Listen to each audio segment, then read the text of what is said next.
I've taught philosophy to university students for over 20 years.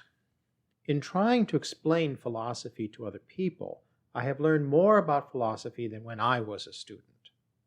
Always, I have sought to show students how philosophy relates to their everyday lives. I present to my students how the ideas of important philosophers help us address the issues we face, how approaching the world with a philosophical mindset helps them understand and handle life's problems, big and small. For years, I have been honing my Introduction to Philosophy course to better and better assist the students to learn philosophy. I should point out that most of my students are non-majors. They have no prior experience with philosophy.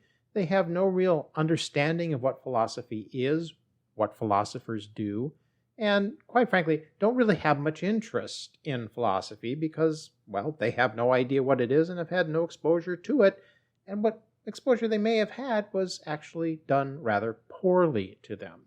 A major shortcoming of most philosophy textbooks that are out there and that are produced by major corporate publishing houses is how little attention the textbooks give to recent philosophy.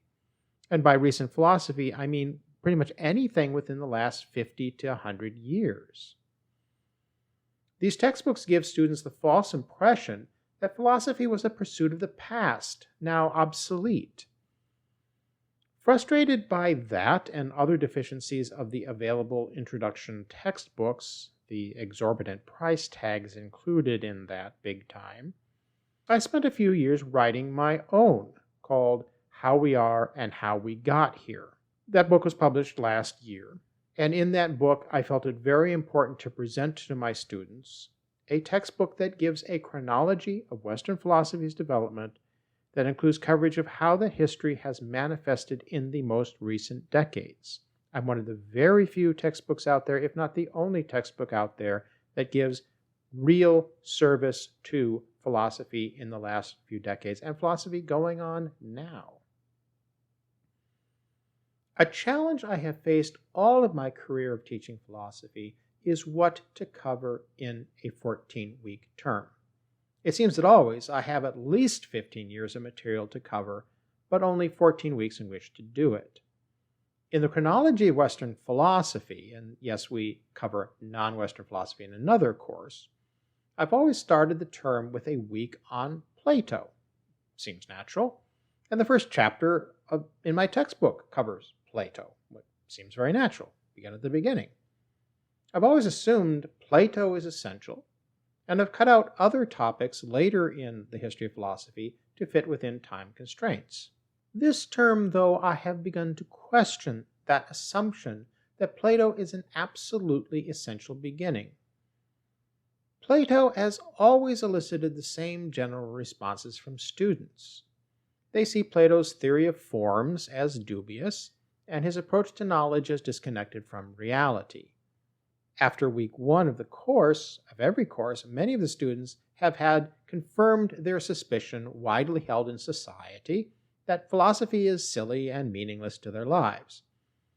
It takes me weeks, literally weeks, to win back some students into believing in philosophy as something not a waste of their time. Our current society's fixation on the hegemony of science and technology has much to do with the students' prejudicial stance against Plato's type of philosophical approach. When in week two the students learn about Aristotle, they find his approach more familiar and thus more reasonable and dismiss Plato as completely irrelevant, maybe even an idiot. Other than a lingering impression that philosophy is a little silly, Plato's ideas, no matter how formative, have little effect on them. I've encountered this issue for years, my entire career. No matter how much explanatory material I give students to convince them of Plato's value, they just don't appreciate it, don't get it, and dismiss Plato.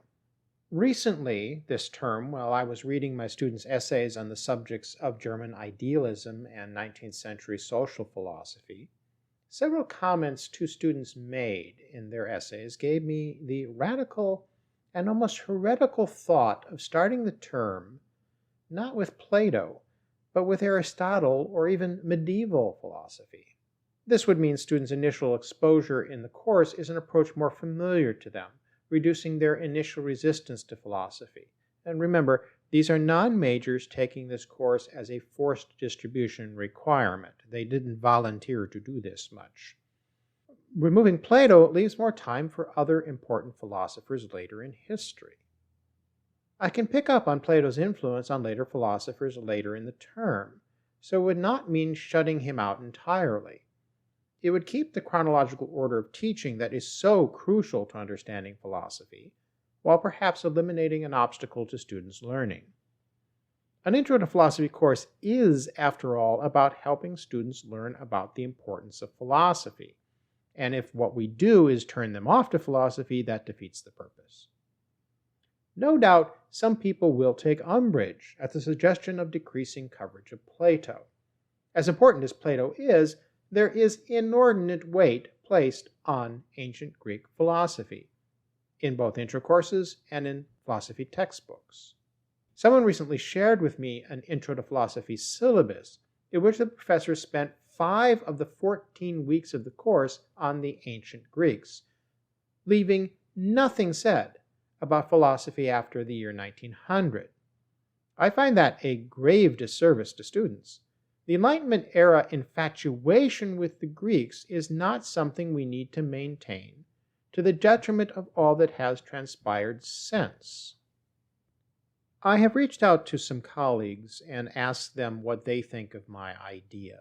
These are professors of philosophy at other universities.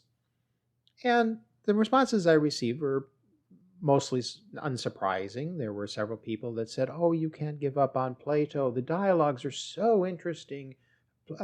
Plato's Apology, Crito, so interesting stuff. And you teach them as literature and get students excited." And if these professors find those aspects of Plato exciting, well, more power to them. And I'm sure there are some students that do find the Platonic dialogues interesting, maybe even exciting. But I'm not teaching to just those people. I'm teaching to a wide variety of students, again, most of them non-majors who aren't already prone to loving philosophy. And I think Plato's dialogues belong more in an advanced course for philosophy majors. Another professor says something that really speaks to the point that I've been thinking about.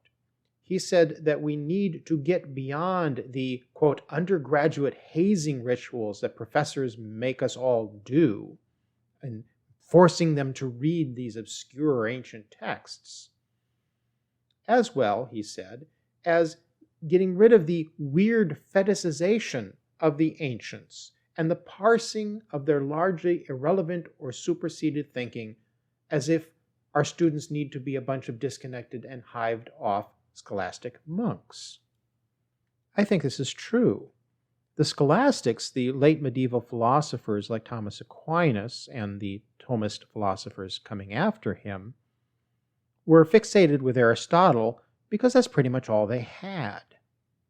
The real fetishization of the ancients occurred after that in the Enlightenment, where a large group of people, of intellectuals of great stature, no doubt, of great ability, no doubt, did indeed fetishize the ancients as a way of pushing against the hegemony of the Christian church and Christian theology. And in particular, the love of Plato was a reaction to the dominance of Thomist Aristotelian scholastic philosophy. In the 1500s and 1600s, and even into the 1700s, the love of Plato, the love of the Socratic dialogues, was seen as a pendulum swing away from the dry logic chopping of the scholastics, the Aristotelians. These are all good and wonderful historical facts that if you are a philosophy major, you do need to understand and incorporate into your view of the history of Western philosophy. However, my job is not to hone philosophy majors. Not that I am against philosophy majors, obviously, and not that I don't encounter them. But most of my students, again, are non-majors. And indeed, my job here as a podcaster, a writer, a video maker on the web and insertphilosophyhere.com is not to speak to the ivory tower and let's create more carbon copy fetishizers in the ivory tower. My job is to reach beyond the ivory tower to people who have no real understanding or knowledge of philosophy, who need to have their resistance to philosophy overcome.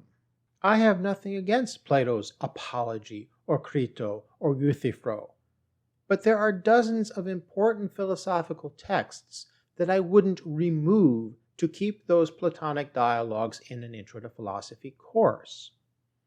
Philosophers who deal with the issues we face today are important, and giving students the philosophical tools to help them think about those issues is very important. I would rather a student who has never taken philosophy, who takes my course, comes away from my course with the attitude and knowledge that philosophy is something that pertains to their lives, pertains to our society, that is attempting to solve the problems that we face today. I would much rather have them have those impressions than the impression that philosophy was something that happened centuries ago, with people arguing about very obscure, arcane ideas. You can say, well, Plato, blah, blah, blah, blah. Yes, Plato does connect in certain ways, but that's a more advanced topic. And I like this little niche that I've carved out in my career. Yes, I do write very serious books for very serious advanced philosophers. But I also love talking to people who have no knowledge of philosophy, who are encountering it for the very first time in their lives. That's a wonderful thing. I am introducing people to the joys of philosophy. The answer ultimately at the universities is to have students take a full year of philosophy, not just one 14-week term, but a full 28 weeks of experience with great ideas from multiple cultures, not just Western philosophy, and multiple time periods, not just the ancient Greeks and the Enlightenment philosophers.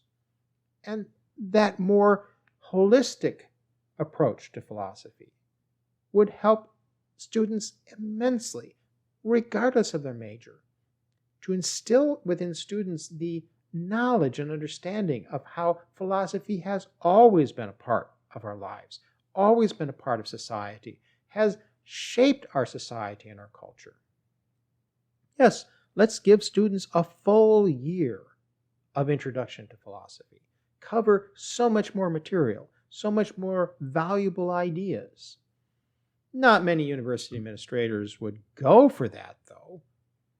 In any event, over the summer, I will continue to mull over this heretical idea, and as someone already said, you've probably already made up your mind, and that's probably true. And some people are even pushing me to go further. Don't even introduce your students to Aristotle. One person said, start with Hobbes. I'm like, well, no, I have to start with Descartes before him. I got to start with Bacon before him, and then it gets into the where do you begin? But I'll think about it, because the important thing is to teach philosophy, not just as a love of wisdom, but to teach philosophy as a way to approach the universe and reality itself and improve our daily lives.